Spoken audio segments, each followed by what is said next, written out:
கணேஷ் தான் சேகரித்து வைத்திருந்த பழங்கால பொருட்களில் இருந்து பிடித்த ஏதாவது ஒன்றை எடுத்துக்கொள்ளுமாறு தீபக்கிடம் சொல்ல, தீபக்கின் பார்வை தலையில் விரிசல் விழுந்த ஒரு மண்டை ஓட்டின் மீது விழுந்தது. அதை கையில் எடுத்ததும் அவனுக்குள் ஏதோ ஒரு ஷாக் அடிப்பதை போன்ற உணர்வு ஏற்பட்டது. உடனே அவன் கணேஷை பார்த்து, அங்கிள், இங்க இருக்கிற எல்லா பொருட்களும் ஒரு தனித்துவமா ரொம்ப நல்லா இருக்கு. ஆனா எனக்கு இந்த விரிசல் விழுந்த மண்டையோடு தான் பிடிச்சிருக்கு. நான் இதை எடுத்துக்கட்டுமா என்று கேட்டான். என்ன தீபக், வாஸ்து சாஸ்திரம், ஆயுர்வேதம் இதையெல்லாம் பார்த்தாச்சுன்னு அடுத்து பில்லி சூனியத்துல இறங்க போறியா என்று கணேஷ் சிரித்து கொண்டே கேட்க, அப்படி பார்த்தா ஆர்கியாலஜி டிபார்ட்மெண்ட்ல இருக்கிறவங்க தான் பில்லி சூனியத்துல மாஸ்டர்ஸா இருந்திருக்கணும் என்று தீபக் சொன்னான். அதை கேட்டு கணேஷ் சத்தமாக சிரித்தபடி, நான் தான் ஏற்கனவே சொன்னனே, இதுல இருந்து உனக்கு என்ன பிடிச்சிருந்தாலும் எடுத்துக்கோன்னு என்று சொன்னார். உடனே தீபக் அந்த மண்டையோட்டை மீண்டும் ஒரு முறை கைகளால் சுற்றி பார்த்தான். அப்போது இந்த மண்டையோடு கணேஷுக்கு எங்கிருந்து கிடைத்தது என்று தெரிந்து கொள்ள நினைத்தான். அங்கிள், இந்த மண்டையோடு உங்களுக்கு எங்கிருந்து கிடைச்சது? நீங்களே கண்டுபிடிச்சிங்களா, இல்ல இதையும் உங்களோட முன்னோர்கள் தான் கொடுத்தாங்களா என்று கேட்டான். இல்ல தீபக், இத நான் தான் கண்டுபிடிச்சேன். ஒரு இடத்துல குழி தோண்டும் போது மண்ணுக்குள்ள இருந்து இது கிடைச்சது. கண்டிப்பா அது ஏதோ ஒரு பிணம் தான் எனக்கு தெரியும். இருந்தாலும் அந்த மண்டையோட்ட பாக்குறப்போ எனக்குள்ள ஏதோ ஒரு உணர்வு ஏற்பட்டுச்சு. உடனே எடுத்துக்கிட்டு வந்துட்டேன். ஆனா அதை கொண்டு வந்ததுல இருந்து இது வரைக்கும் எந்த யூஸும் பண்ணல என்று சொன்னார் கணேஷ். அதை கேட்டு தீபக் லேசாக சிரித்தபடி அதை எடுத்துக்கொண்டு அவருடைய ரூமில் இருந்து வெளியே சென்றான். அப்போது கணேஷ் அவனை பார்த்து, தீபக், இந்த விஷயத்தை எல்லாம் ஷர்மிளா கிட்ட சொல்லிடாத. அவளுக்கு ஆரம்பத்துல இருந்தே நான் இந்த பழங்கால பொருட்களை கலெக்ட் பண்றதெல்லாம் பிடிக்காது. இப்ப உன்னை இந்த மண்டையோட்டோட பார்த்தா நாம ஏதோ சூனியம் பண்ண போறதா நினைச்சு ரொம்ப பயந்துருவா என்று சொன்னார். சரிங்க அங்கிள், கண்டிப்பா இதை ஷர்மிளா கிட்ட காட்டல என்று சிரித்து கொண்டே சொன்ன தீபக் அங்கிருந்து கிளம்பி சென்றான். அந்த மண்டையோட்டுடன் தன்னுடைய ரூமுக்குள் நுழைந்ததுமே அதிலிருந்து ஒரு விசித்திரமான ஒலி வருவதை அவன் உணர்ந்தான். உடனே கதவை லாக் செய்துவிட்டு அந்த மண்டையோட்டை தரையில் வைத்து அதற்கு எதிரில் உட்கார்ந்து கண்களை மூடினான். அது தன்னிடம் என்ன சொல்ல முயல்கிறது என்பதை உணர முயன்றான். அவன் கண்களை மூடி தியானத்தில் இருக்கும்போது அவனுடைய மனதில் ஒரு காட்சி தெரிந்தது. அதில் அந்த மண்டையோடு அவர்கள் அனைவரையும் பாதுகாப்பதைப் போல தோன்றியது. உடனே தீபக் கண்களை மூடிக்கொண்டே, மண்டையோடே, நீதான் எங்க குடும்பத்தோட பாதுகாவலன். நான் உன்னை ரொம்ப பத்திரமா வச்சிருப்பேன் என்று சொன்னான். அப்போது அவனை சுற்றிலும் ஏதோ ஒரு வைப்ரேஷன் ஏற்படுவதைப் போல உணர்ந்தான். ஆனாலும் கண்களை திறக்காமல் மீண்டும் அதே போல, மண்டையோடே, உலகம் வேட்டையாடும் சக்தியா மாறும்போது நீ எங்க குடும்பத்துக்கு ஒரு பாதுகாவலனா இருப்பான்னு நம்புறேன். ஓம் ஹ்ரீம் க்ளீம் ஹஸ்வா வித்யாஹாசா என்று சில மந்திரங்களை உச்சரிக்க ஆரம்பித்தான். அதன் பிறகு சில நொடிகள் கழித்து மெதுவாக கண்களை திறந்து பார்த்தான். அப்போது அவனை சுற்றிலும் ஒரு பாசிட்டிவான வைப்ரேஷன் தோன்றுவதை அவனால் உணர முடிந்தது. உடனே சந்தோஷமாக சிரித்துக் கொண்ட தீபக் அந்த மண்டையோட்டை ஷர்மிளாவின் கண்களில் படாதபடி மறைவாக ஒரு இடத்தில் வைத்துவிட்டு வெளியே வந்து எப்பவும் போல தன்னுடைய கிச்சன் வேலைகளை ஆரம்பித்தான். சிறிது நேரத்தில் எல்லோரும் ரெடியாகிவிட்டு வந்து பிரேக்ஃபாஸ்ட் சாப்பிட உட்கார்ந்தார்கள். அப்போது கணேஷ் தீபக்கை பார்த்து, தீபக், நான் எக்ஸிபிஷனுக்கு போறதா சொன்னேன்ல, அங்க என்னோட திங்ஸை எல்லாம் விற்கிறதா இருந்த ஐடியாவை நான் மாத்திக்கிட்டேன். அது எல்லாத்தையும் நீ தான் எனக்கு வித்து கொடுக்கணும். நான் ஏற்கனவே எல்லாத்தையும் ஒரு கவர்ல போட்டு பேக் பண்ணி வச்சிருக்கேன். நான் சொல்ற இடத்துக்கு அதை கொண்டு போய் கொடுத்தா போதும் என்று சொன்னார். உடனே தீபக் சந்தேகத்துடன், ஏன் எக்ஸிபிஷனுக்கு கொண்டு போறேன்னு சொன்னீங்களே, என்னாச்சு என்று கேட்க, இல்ல, அந்த இடத்துல வெளியாளுங்க கிட்ட இருந்து எந்த பொருட்களையும் வாங்க மாட்டாங்களாம். அது ஒரிஜினலா டூப்ளிகேட்டானு அவங்களுக்கு தெரியாது. அதை கண்டுபிடிக்க ஒரு டீமே வேலை செய்ய வேண்டியிருக்கும். தேவையில்லாத விஷயங்களுக்கு டைம் வேஸ்ட் பண்ண வேண்டான்னு அவங்க அந்த முடிவை எடுத்திருக்கிறதா நான் தெரிஞ்சுக்கிட்டேன் என்று சொன்னார் கணேஷ். அப்போது ஷர்மிளா அவரை பார்த்து, அப்பா, நீங்க எதை பத்தி பேசிட்டு இருக்கீங்க? உங்க ரூம்ல வச்சிருந்த அந்த பழங்கால பொருட்களை எல்லாமா என்று கேட்க, ஆமாம்மா, அது எல்லாத்தையும் நான் விற்கலான்னு முடிவு பண்ணிட்டேன். அதனாலதான் தீபக் கிட்ட ஹெல்ப் கேட்டேன் என்று சொன்னார். நல்ல வேலை, இப்ப வாச்சும் அதை விற்கணும்னு தோணுச்சு. அந்த குப்பையால வீடு நிறைஞ்சதுதான் மிச்சம் என்று ஷர்மிளா சாப்பிட்டு கொண்டே சொன்னாள். அதை கேட்டதும் தீபக்கும் கணேஷும் மெதுவாக ஒருவரை ஒருவர் பார்த்து கொண்டார்கள். அப்போது ஷர்மிளா தீபக்கை பார்த்து, தீபக், நானும் உன் கூட வரேன். எனக்கு வீட்ல இருந்தா ஓவர் திங்கிங்ல பைத்தியமே பிடிச்சிடும். இங்க தனியா இருந்து நான் என்ன பண்ண போறேன்? 2 பேருமே போலாம் என்று சொன்னாள். அது தீபக்கிற்கு இன்னமும் சந்தோஷமாக இருந்தது. ஷர்மிளாவை வெளியே அழைத்துச் செல்வதால் அவளுடைய மனதும் கொஞ்சம் ரிலாக்ஸ் ஆகும் என்று நினைத்தான்.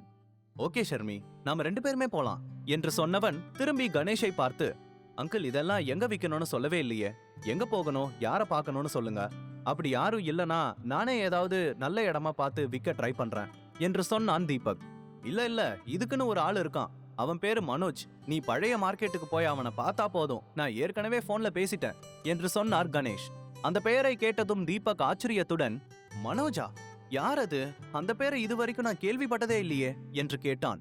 ஆமாம்பா, நானும் இப்பதான் முதல் தடவையா அந்த பேரை கேக்குறேன். நீங்க இதுவரைக்கும் அவரை பத்தி சொன்னதே இல்ல என்று ஷர்மிளாவும் சொல்ல, உடனே கணேஷ் சிரித்துக் கொண்டே தீபக்கை பார்த்து, உனக்கு அவனை பத்தி தெரியும் தீபக், ஆனா அவனோட பேரை இப்பதான் கேள்விப்படுறேன்னு நினைக்கிறேன். போன தடவை மாத்திரையை எனக்கு ஒருத்தன் வித்து கொடுத்தான்னு சொன்னல, அவன் பேரு தான் மனோஜ் என்று சொன்னார். அதை கேட்டதும் ஷர்மிளா கோபத்துடன் அவரை பார்த்து, அப்பா, தீபக் கிட்ட இத பத்தி ஏற்கனவே நான் கேட்டிருந்தேன். எதுக்கு முன்ன பின்ன தெரியாத ஆளுங்க கிட்ட எல்லாம் இந்த மாதிரி பண்ணிட்டு இருக்கீங்க? அந்த மனோஜ் உண்மையிலேயே நல்லவன் தான்னு உங்களுக்கு தெரியுமா? சரியான சமயம் பார்த்து அவன் உங்களை ஏமாத்திட்டு போயிட்டா என்ன பண்ணுவீங்க? நம்ம கிட்ட என்ன பேக்கப்பா இருக்கு? போனா போகட்டும்னு சமாளிச்சுக்கலான்னு விடுறதுக்கு என்று கேட்டாள். அம்மாடி, நீ நினைக்கிற மாதிரி எல்லாம் எதுவும் இல்ல. என்னோட இத்தனை வருஷ எக்ஸ்பீரியன்ஸ்ல ஒருத்தங்களை பார்த்தாலே அவன் எப்படிப்பட்டவன்னு தெரிஞ்சுக்குவேன். இவன் அந்த மாதிரி துரோகம் பண்ற ஆளெல்லாம் கிடையாது.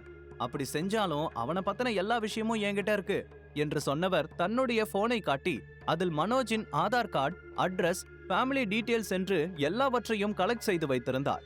இந்த காலத்துல fake Aadhaar card, fake ID proof எல்லாம் வாங்குறது ரொம்ப ஈஸி. இதை மட்டுமே நீங்க வாங்கி வச்சுக்கிட்டு அவனை முழுசா நம்புறதுல எந்த அர்த்தமும் இல்ல என்று சொன்னாள். நான் அவனை முழுசா நம்புனேன்னு உன்கிட்ட எப்ப சொன்னேன்? ஷர்மி, உன்னோட டிசைன் விஷயத்துல நான் எந்த தலையீடாவது பண்றேனா? ஏன்னா அதுல எனக்கு அந்த அளவுக்கு எதுவும் தெரியாது. அதே மாதிரி தான் இந்த விஷயத்துல உனக்கும். முதல்ல நான் சொன்ன வேலையை பண்ணி முடிங்க, அதுக்கப்புறம் உங்களுக்கே எல்லாம் புரிய ஆரம்பிச்சிடும். அதுக்குள்ள நான் எக்ஸிபிஷனுக்கு போயிட்டு வந்துடுறேன் என்று சொன்னார். அவர் சொன்னதை கேட்டு அதற்கு மேல் இருவரும் எதுவும் பேசிக்கொள்ளவில்லை.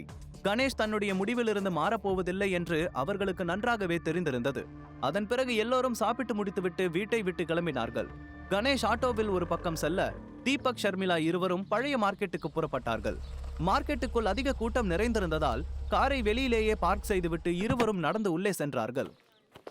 கணேஷ் சொன்ன இடத்தை தேடி பிடிக்க கொஞ்சம் கஷ்டப்பட்டாலும் ஒரு வழியாக இருவரும் அவர் சொன்ன டீ கடைக்கு வந்து சேர்ந்தார்கள். அங்கே சென்றதும் ஒருவன் நேராக தீபக்கிடம் வந்து, ஹலோ சார், என் பேர் மனோஜ், கணேஷ் அனுப்பின ஆள் நீங்க தானே என்று கேட்க, தீபக் அவனை மேலும் கீழும் பார்த்துவிட்டு ஆமாம் என்பது போல் தலையை ஆட்டினான். சரி, பொருளை கொடுங்க என்று சொல்லி அவன் கையை நீட்ட, தீபக் தன் கையில் இருந்த பையை அவனிடம் கொடுத்து, இதுல இருக்கிறது எல்லாமே ரொம்ப பழமையான பொருட்கள், எல்லாத்தையும் நியாயமான விலையில வித்து கொடு. இதுல இருந்து கிடைக்கிற பணத்துல உனக்கு 10% கொடுக்கணும்னு கணேஷ் அங்கிள் சொல்லியிருக்காரு என்று சொன்னான். ஓகே சார், உள்ள ஒரு ரூம் இருக்கு, நீங்க அங்க வெயிட் பண்ணுங்க, நான் 1 மணி நேரத்துல திரும்பி வந்துடுறேன் என்று சொல்லிவிட்டு அங்கிருந்து வெளியே செல்ல, உடனே தீபக் அவனை அழைத்து, மனோஜ், இதுல இருக்கிற எல்லா பொருட்களோட வேல்யூவும் என்னன்னு எனக்கு தெரியும், அதனால என்னை ஏமாத்தணும்னு ட்ரை பண்ணாத என்று சொன்னான். உடனே அவன் சிரித்துக்கொண்டே, சார், அடுத்தவங்க காசுக்கு ஆசைப்படுறவன் நான் கிடையாது, விக்கிற பணத்தை அப்படியே மொத்தமா உங்ககிட்ட கொண்டு வந்து கொடுக்கறேன் என்று சொல்லிவிட்டு அங்கிருந்து கிளம்பி சென்றான். அதன் பிறகு தீபக், ஷர்மிளா இருவரும் உள்ளே இருந்த ரூமில் உட்கார்ந்து பேசிக் கொண்டிருந்தார்கள். சுமார் 2 மணி நேரம் ஆகியும் மனோஜ் திரும்ப வராததால் தீபக், 1 மணி நேரத்துல வந்துருவேன்னு சொன்னவன இன்னமும் காணோம், ஒருவேளை அந்த மொத்த பொருட்களையும் எடுத்துக்கிட்டு ஓடி போயிட்டானா என்று சந்தேகத்துடன் கேட்டாள். இல்ல ஷர்மி, இந்த மார்க்கெட்ல அவனால எவ்வளவு சம்பாதிக்க முடியும்னு எனக்கு நல்லா தெரியும். அந்த பேக்ல இருக்கிற பொருட்கள் எல்லாமே 50,000 தாண்டாது. அந்த பணத்துக்கு ஆசைப்பட்டு இந்த இடத்தை விட்டு தப்பிச்சு ஓடணும்னு அவன் நினைக்க மாட்டான் என்று தீபக் சொல்லிக் கொண்டிருக்கும் போதே மனோஜ் அங்கே வந்தான். தன்னுடைய பாக்கெட்டில் இருந்த கொஞ்சம் பணம் 2 செக்கை எடுத்து தீபக்கிடம் கொடுத்து, சார், எல்லா பொருட்களையும் நல்ல விலைக்கு வித்துட்டேன், மொத்தமா 4 லட்சம் கலெக்ட் ஆச்சு என்று சொல்லி கொடுத்தான். அதை கேட்டதும் தீபக் ஆச்சரியத்துடன் திரும்பி ஷர்மிளாவை பார்த்தான். உண்மையிலேயே அவனுடைய மார்க்கெட்டிங் திறமையில் தீபக் ஈர்க்கப்பட்டான். மனோஜ், கணேஷ் அங்கிள் உன்னை பத்தி சொல்லும்போது கூட நான் நம்பல, ஆனா உண்மையிலேயே நீ திறமையானவன் தான். சூப்பர் தம்பி, இந்தா உனக்காக 10% அமௌண்ட் என்று சொல்லி அவனுக்கு சேர வேண்டிய பணத்தை கொடுத்தான் தீபக். உடனே மனோஜ் சிரித்துக்கொண்டே அந்த பணத்தை வாங்கி கொண்டு, சார், உங்களுக்கு பிரச்சனை இல்லைனா போற வழியில என்ன பஸ் ஸ்டாண்ட் வரைக்கும் டிராப் பண்ண முடியுமா என்று கேட்க, தீபக் உடனே ஷர்மிளாவை திரும்பி பார்த்தான். அவள் சரி என்று சம்மதித்ததும் அவனை காரில் ஏற்றிக்கொண்டு அந்த இடத்திலிருந்து புறப்பட்டான் தீபக். சிறிது தூரம் சென்றதும், தீபக், காரை நிறுத்து என்று ஷர்மிளா அவசரமாக சொல்ல, உடனே அவன் டக்கன பிரேக் அடித்துவிட்டு, என்னாச்சு ஷர்மி, எதுக்கு காரை ஸ்டாப் பண்ண சொன்ன என்று கேட்டான். உடனே ஷர்மிளா ஒரு இடத்தை கை காட்டி, தீபக், அங்க பாரு, பிரியாவும் நவீனும் நின்னுட்டு இருக்காங்க, அவங்களோட கார் ஏதோ பிரேக் டவுன் ஆயிடுச்சுன்னு நினைக்கிறேன், வா போய் அவங்களுக்கு ஏதாவது ஹெல்ப் பண்ண முடியுதான்னு பாப்போம் என்று சொன்னாள். பிரியா மட்டும் இருந்தா பரவாயில்ல, கூடவே நவீனும் இருக்கான், இந்த சமயத்துல கண்டிப்பா நாம போயே ஆகணுமா? கண்டிப்பா அவன் நம்ம கிட்ட ஏதாவது பிரச்சனை பண்ணணும்னு நினைப்பான் என்று தீபக் சொல்ல, அவனை விட்டு தள்ளு, நான் பிரியாவுக்காக தான் ஹெல்ப் பண்ணலான்னு சொல்றேன் என்று ஷர்மிளா சொன்னாள். அதன் பிறகு தீபக் எதுவும் பேசவில்லை. சரி என்பது போல தலையை ஆட்டிவிட்டு அவர்கள் இருக்கும் திசைக்கு காரை திருப்பினான். இருவரும் அவர்களை நோக்கி வருவதை பார்த்த நவீனுக்கு பயங்கரமான கோபம் வந்தது. இப்ப இவங்க எதுக்கு இங்க வராங்க என்று கோபமாக தனக்குள் சொல்லிக் கொண்டான். அப்போது ஷர்மிளா பிரியாவின் அருகில் வந்து, பிரியா, என்னாச்சு, கார் பிரேக் டவுன் ஆயிடுச்சா? உனக்கு எங்கேயாவது போகணும்னா சொல்லு, நான் டிராப் பண்றேன் என்று சொன்னாள். இட்ஸ் ஓகே, கார் இப்போ சரியாயிடும் என்று பிரியா சொல்ல, அப்போது ஷர்மிளாவின் பார்வை அருகிலிருந்த இன்னொரு பெண்ணின் மீது விழுந்தது. அதை கவனித்த பிரியா, இவங்க சுலோச்சனா, என்னோட ஆண்டி என்று சொன்னவள் திரும்பி அவரை பார்த்து, ஆண்டி இது ஷர்மிளா என்று இருவரையும் அறிமுகப்படுத்தி வைத்தாள். உடனே நவீன் முன்னால் வந்து, தீபக், இவங்க எங்களோட என்கேஜ்மெண்ட்டை பத்தி பேசுறதுக்காக தான் இங்க வந்திருக்காங்க. ஆமா, வீட்டு மாப்பிள்ளையா பாத்திரம் கழுவுறது சமைக்கிறதெல்லாம் விட்டுட்டு இப்ப டிரைவர் வேலை பார்க்க ஆரம்பிச்சிட்டியா என்று சிரித்து கொண்டே கேட்டான். அதை பற்றியெல்லாம் தீபக் கவலைப்படவில்லை. அவனுடைய பார்வை பிரியாவின் மீது தான் இருந்தது. நவீன் நிச்சயதார்த்தத்தை பற்றி பேசும்போது அவளுடைய முகத்தில் எந்தவித ரியாக்ஷனும் இல்லாததை அவன் கவனித்தான். நவீன் சொன்னதை கேட்டதும் சுலோச்சனா சிரித்து கொண்டே, என்ன வீட்டோட மாப்பிள்ளையா நீங்க? உங்களோட கெட்டப்ப பார்க்கும்போதே நினைச்சேன் என்று சொன்னாள். அதை கேட்டு நவீன் சத்தமாக சிரித்தான். உடனே ஷர்மிளா நவீனை பார்த்து முறைத்து கொண்டே, இவன மாதிரி ஒரு கேவலமான பிறவிய நான் என் லைஃப்ல பார்த்ததே கிடையாது. தினமும் 4 பொண்ணுங்களோட சேர்ந்து சுத்திக்கிட்டு திரியிற இவனை எப்படி பிரியா கல்யாணம் பண்ணிக்கணும்னு நினைக்கிறா? இது அப்படியே விட மாட்டேன். கண்டிப்பா பிரியா கிட்ட இத பத்தி சொல்ல போறேன் என்று தனக்குள் சொல்லிக் கொண்டாள். உடனே பிரியாவை பார்த்து பேச முயன்றாள். ஆனால் அதற்குள் தீபக் ஷர்மிளாவை தன் பக்கம் இழுத்து அணைத்து கொண்டான். தீபக் திடீரென இப்படி செய்தது ஷர்மிளாவுக்கு அதிர்ச்சியாக இருந்தது. தீபக் என்ன செய்ய போகிறான்? பிரியாவுக்கு நவீனை பற்றி உண்மை தெரிய வருமா? முழு கதையையும் கேட்டு மகிழ பாக்கெட் FM ஏப்பை டவுன்லோட் செய்யுங்கள். லிங்க் டிஸ்கிரிப்ஷனில் கொடுக்கப்பட்டுள்ளது.